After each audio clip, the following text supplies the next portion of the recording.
හැමෝම පිළිගන්නවා මිලේනියල් capital YouTube channel එකට. අද මම කියලා දෙන්න යන්නේ ඩෙබ්ට් ඉන්ස්ට්‍රුමන්ට් එකක්. එහෙම නැත්නම් ඩිබෙන්චර් එකක් කොහොමද වැලියු කරන්න කියලා.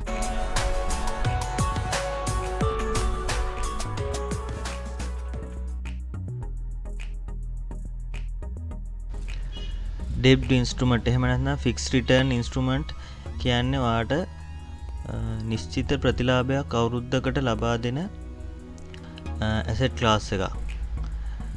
මේ යටතට ඔයාට ගන්න පුළුවන් ණය කර. එහෙම නැත්නම් ෆික්ස් ඩිපොසිට්. ඒ වගේ රිටර්න් එක ෆික්ස් කරපු ඉන්ස්ට්‍රුමන්ට් තමයි මේ යටතට ගන්නෙ.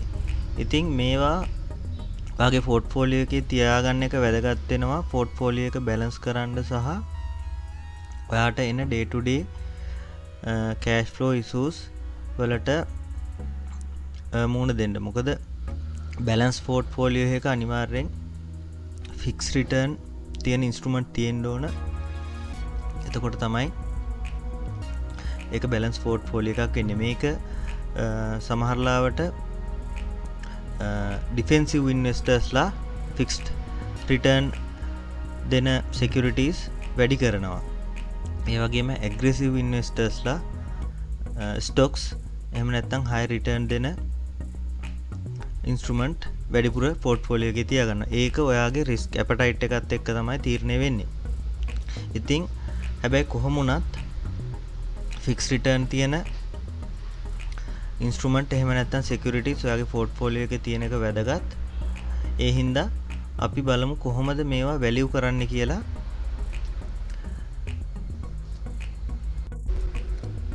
ෆික්ස්ඩ් ඉන්කම් සිකියුරිටීස් ප්‍රායෝගිකව වැදගත් වෙන තැනක් තමයි ඔයා යුනිට් ට්‍රස්ට් ඉන්වෙස්ට්මන්ට් කරනවා නම්.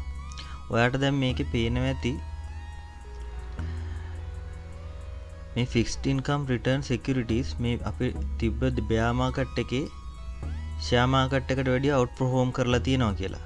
ඔයාට පේනවා ඇති මේ ගවර්න්මන්ට් බොන්ඩ්ස් වෙල්ත් ග්ලිට් එජ් ෆන්ඩ් එකේ පර්ෆෝමන්ස් ගොඩාක් වැඩි අනිත් එකකටවත් වැඩිය. ඉතින් ඔයා කල්පනා කරනවා ඇති ගවර්න්මන්ට් සිකියුරිටීස් තමයි රිස්ක් එක අඩුම, ඒ වගේම රිටර්න් එක අඩුම.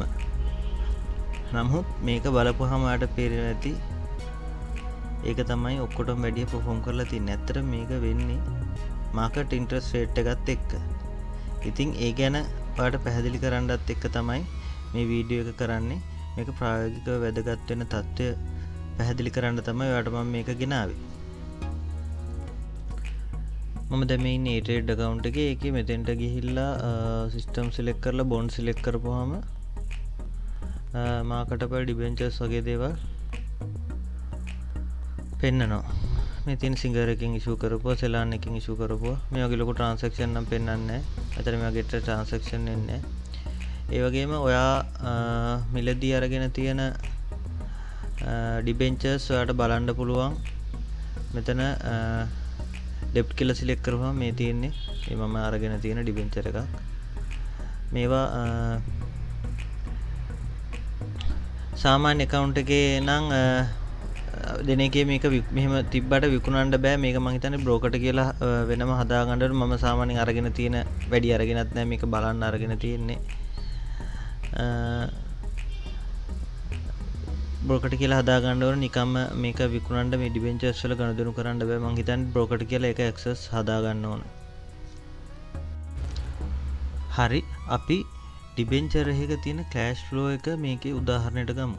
ඔයා හිතන්න ඔයා රුපියල් 10000ක ඩිබෙන්චර්ස් ගන්නවා කියලා. ඒ ඩිබෙන්චර්ස් අවුරුදු 5කින් කාල් පිරෙනවා කියලා. ඒ වගේම ඒකේ nominal interest rate එක. ඒ කියන්නේ ඩිබෙන්චර් ඉෂු කරලා තියෙන 15%ක ඉන්ට්‍රස්ට් එකක් දෙන්න. ඒ කියන්නේ ඔයාට අවුරුද්දකට 10000ට 1500ක ඉන්ට්‍රස්ට් එකක් ලැබෙනවා කියලා හිතන්න. එතකොට මේ වගේ ඉන්ස්ට්‍රුමන්ට් එකක කෑෂ් ෆ්ලෝ එක තමයි මම මේ දාලා තියෙන්නේ. ඒ කියන්නේ ඔයා year 0 වල, ඒ කියන්නේ ජනවාරි වල කියලා හිතන්න. ජනවාරි 1 වෙනිදා ඔයා ඉන්වෙස්ට් කරනවා 10000ක්. ඒ වගේම අවුරුදු 5කින් දෙසැම්බර් 31 2020 ජනවාරි වල ඉන්වෙස්ට් කරා නම් 2025 දෙසැම්බර් 31 තමයි මේක කල්පිරෙන්නේ. එතකොට කල්පිරෙද්දී ඔයාට 10000ක් හම්බ වෙනවා. ඒ වගේ මේ අවුරුදු 5 හැමදාම අවුරුද්දක් අවසානයේ අවුරුදු 5ක 1500 ගානේ පොලියක් ලැබෙනවා. එතකොට මේක තමයි සාමාන්‍ය ඩිබෙන්චර් එකක කෑෂ් ෆ්ලෝ එක. මේක තේරුම් ගන්න එක ගොඩක් වැදගත් ෂෙයා වැලුවේෂන් වලටත්. ඒකයි මම ඔයාලට මේක මුලින්ම කරන්න හිතුවේ ෂෙයා වැලුවේෂන් කතා කරන්න කලින්. දැන් එතකොට මේක තමයි net cash flow එක. කියන්නේ මේකේ වෙන මොනවත් නැහැ. මේ මම තමයි එකතු කරලා මේ තියෙන්නේ 10000ක් මුලින් ගෙවනවා 1500 ලැබෙනවා අවුරුදු 5ක් අවසානයේ 11500ක් ලැබෙනවා. ඒක මේ ඩිබෙන්චර් එකක් විකුණන්න ඕන නම් මේකේ fair value එක calculate කරන්න. මේ විදිහට තමයි share වලත් fair value calculate කරන්නේ cash flow evaluate කරලා. නමුත් shares වල මේ return එක calculate කරන්න බෑ හරියට. ඒක හරියට calculate කරන්න බැරි හින්දා තමයි අපිට share වල intrinsic value එක එක්කෙනාට එක ඉලක්කම් එන්නේ. නමුත් debentures වල එහෙම නැහැ fixed. ඒකයි මේක දාලා තියෙන්නේ. එතකොට මම මේ හදලා තියෙන්නේ ඇත්තටම මෙතනදී ඔයාලට present value calculation කරන formula එක වැදගත් වෙනවා. මේක share valuation වලටත් වැදගත්. මේක basic level එකේ කියලා දෙන්න තමයි මම මේ debenture එකක් ගත්තේ. fair value calculation කරන formula එක මම ඔයාලට දැන් පෙන්නන්නම්. මේ තියෙන present value එක calculate කරන formula එක මේක හැමතිස්සෙම වැදගත්. ඔයා cash flow evaluate කරද්දී මේකෙන් තමයි evaluate කරන්නේ. දැන් මෙතන මේ rate of return කියන එක තමයි අපි වෙනස් වෙන්නේ. මේ තමයි present value එක. මේ තමයි future values. මේක තමයි formula එක. මේ n කියන්නේ number of years නැත්නම් number period. ඒක අපිට ඕන එකක් දාගන්න පුළුවන්. මේ formula එක වෙනස් කරන්න පුළුවන්. මේ එක අයින් කරලා මේ කැලේ උඩට ගෙනල්ලා මේ n මයිනස් කරපුවාම මේ ෆෝමියුලා එක ලේසි. මම දැන් Excel වල මේ හදලා තියෙන්නේ එහෙම. මේ පේනවනේ. මේ J2 කියන්නේ මෙන්න මේ පළවෙනි අවුරුද්දේ මාකට් එකේ ඉන්ට්‍රස්ට් රේට් එක. දැන් ඔයාලට 1500ක් ලැබෙනවා. හැබැයි ඒක ප්‍රසන්ට් වැලියු වලට කියන්නේ බිඳුවට ගේනවා කියන එකයි කරන්නේ. මේ 12:31 දවසේ බිඳුවට මේ වැලියු එක ගෙනාවොත් මේකේ වටිනාකම දැන් මේ හදලා තියෙන්නේ ජනවාරි 1 වෙනිදාට මේකේ වැලියු එක. ඔයාලට තේරෙන්නේ නැති මේක දෙසැම්බර් 31 තමයි මේ 1500 ලැබෙන්නේ. 1500 ජනවාරි 1 වෙනිදා වැලියු එකට තමයි මේ ගෙනත් තියෙන්නේ.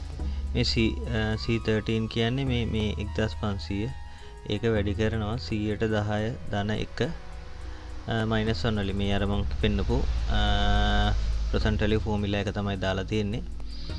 එතකොට මේක ජනවාරි 1 වෙනිදා මේ ගණක් වටිනවා. එතකොට මේ තියෙන දෙසැම්බර් 31 ලැබෙන ගාන ඒ ගාන ජනවාරි 1 වෙනිදාට ගෙනාවොත් මේක n එක දෙකක් වෙනවා. number of years දෙකයි. ඉතින් එහෙම වැලියු කරපුවහම මේකේ මේ ටිකේ ටෝටල් එක තමයි මේ තියෙන්නේ 11000 ගණක් වටිනවා.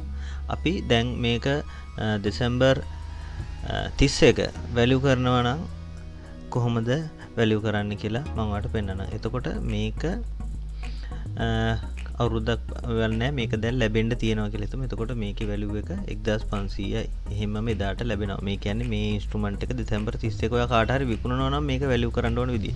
ඒ කියන්නේ තාම 1500 ඔයාට ලැබිලා නැහැ. ගන්න එක්කෙනාට තමයි ඒක ලැබෙන්නේ. එතකොට මේක අවුරුද්දක් තමයි පල්ලහැට එන්න ඕන. දෙක නෙමෙයි. දෙකෙන් આવොත් ආයේ බිඳුවට එන. එතකොට මේක එක වෙනවා. ඊළඟට මේක දෙකක් වෙනවා. මේක තුනක් වෙනවා. තුනක් තමයි අවුරුදු 3ක් තමයි පල්ලහැට එන්නේ. මේක අවුරුදු 5ක් වෙන්නේ 4ක් වෙනවා.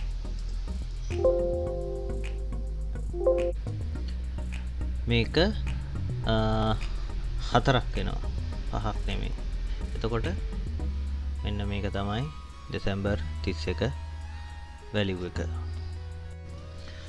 ඔයාලට දැන් තේරෙනවා ඇති මේ වැලියු එක හදන විදිය. අපි දැන් මම ඔයාලට ඊළඟට පෙන්නනවා මෙන්න මේ ඉන්ට්‍රස්ට් රේට් එක වෙනස් කරපුවාම අපි මේක දැම්මොත් 5ට ඔයාලට පේනවා ඇති මේකේ ෆෙයා වැලියු එක වැඩි වෙනවා. ඒ කියන්නේ මාකට් ඉන්ට්‍රස්ට් රේට් එක ඔයාගේ ඉන්ස්ට්‍රුමන්ට් එකේ රේට් එකට වැඩිය අඩු වෙනකොට ඔයාගේ ඉන්ස්ට්‍රුමන්ට් එකේ ෆෙයා වැලියු එක වැඩි වෙනවා. මේක ඔයාගේ ඉන්ට්‍රස්ට් රේට් එකට වැඩි වෙනවා නම් මාකට් ඉන්ට්‍රස්ට් රේට් එක අපි දාමු 20ක්. එතකොට ඔයාගේ ඉන්ස්ට්‍රුමන්ට් එකේ ෆෙයා වැලියු එක අඩු වෙනවා. මේක දැන් අඩු වෙන්නේ නැහැ මොකද මෙතන අපි අවුරුදු 4කටනේ හදලා තියෙන්නේ. මේක 5කටම ගත්තා නම් ඒ වගේ වෙනවා. මේක දැන් අපි 25ක් දැම්මොත් ඔයාට පෙනේ ඉන්ට්‍රස්ට් මාකට් ඉන්ට්‍රස්ට් රේට් එක 9000 ගණක් වෙනවා. ඉතින් අන්න ඒක තමයි මම ඔයාලට පැහැදිලි කරන්න ඕන උනේ. මාකට් ඉන්ට්‍රස්ට් රේට් එකත් එක්ක ඔයාගේ ඩෙබ්ට් ඉන්ස්ට්‍රුමන්ට් වල තියෙන වැලියු එක වෙනස් වෙනවා. අන්න ඒක ඔයා තේරුම් ගන්න ඕන. ඔයා ලොන්ග් ටර්ම් ඉන්වෙස්ට්මන්ට් එකක් කරනකොට විශේෂයෙන් මේක ගොඩාක් බලපානවා.